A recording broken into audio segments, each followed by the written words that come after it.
Alright, so here's the simple truth. A peanut butter and jelly sandwich is a classic lunch that many people love to make. It's simple and it's delicious. To create one, start with 2 slices of bread. You can use white bread, whole wheat, or any type you prefer. First, take a spoon and spread a layer of peanut butter on 1 slice of bread. You use creamy or crunchy peanut butter, it's up to you, depending on your taste. Next, on the other slice, spread a layer of jelly or jam. There's many different flavors to choose from of jam. So, you go from grape, strawberry, raspberry, just to name a few. All right, so basically, once you have both spreads on the bread, place the peanut butter slice on top of the jelly slice, pressing them together gently.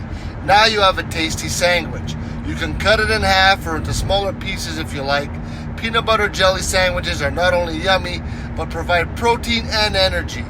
They are perfect for school lunches, picnics, and quick, easy snacks. Enjoying one of them with a glass of milk could be even better. All right.